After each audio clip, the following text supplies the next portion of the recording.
2026 June മാസത്തിൽ സംഭവിക്കുന്ന വ്യാഴത്തിന്റെ രാശിമാറ്റം കേവലം ഒരു ജ്യോതിഷ പ്രതിഭാസമല്ല. അത് നമ്മുടെ ഓരോരുത്തരുടെയും വീടിന്റെ അകത്തളങ്ങളെ നേരിട്ട് സ്വാധീനിക്കുന്ന ഒന്നാണ്. കുടുംബജീവിതത്തിലും വിവാഹബന്ധങ്ങളിലും വലിയ മാറ്റങ്ങൾ ഉണ്ടാക്കാൻ സാധ്യതയുള്ള സമയമാണ്. ഗ്രഹഗുരുവായ ഗുരു അല്ലെങ്കിൽ ബൃഹസ്പതി തന്റെ സ്ഥാനം മാറ്റുമ്പോൾ അത് നമ്മുടെ ജീവിതത്തിലെ നിരവധി മേഖലകളെ ബാധിക്കുന്നു.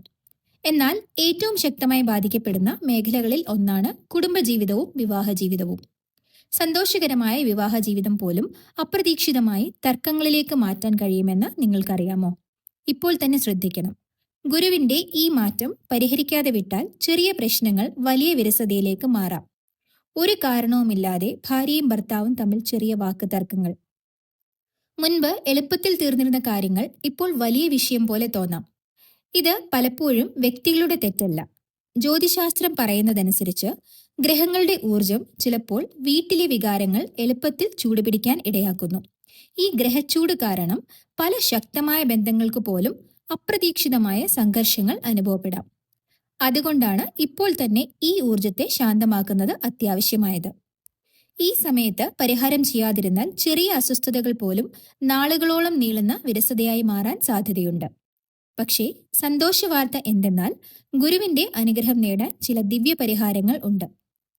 വീട്ടിലെ ഊർജം സമതുലിതമാക്കാനുള്ള പരിഹാരങ്ങൾ.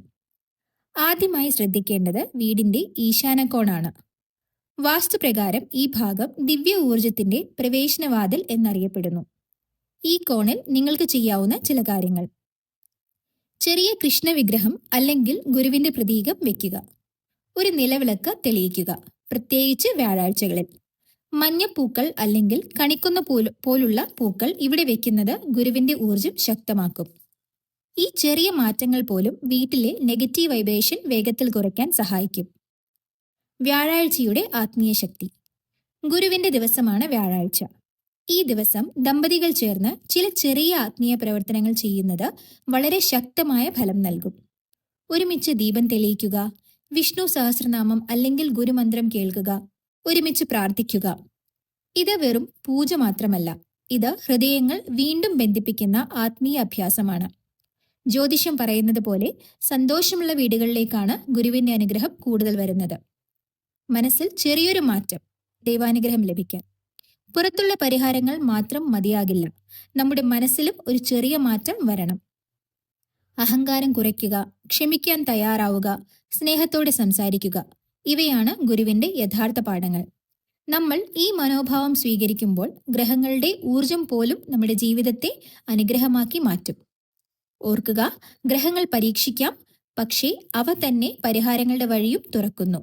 ഈ ഗുരുഗമന സമയത്ത് ഈ ചെറിയ ദിവ്യ പരിഹാരങ്ങൾ ചെയ്തു നോക്കൂ. നിങ്ങളുടെ വീട്ടിൽ വീണ്ടും സ്നേഹവും സമാധാനവും സന്തോഷവും തിരിച്ചു വരാനുള്ള സാധ്യത കൂടുതലാണ്.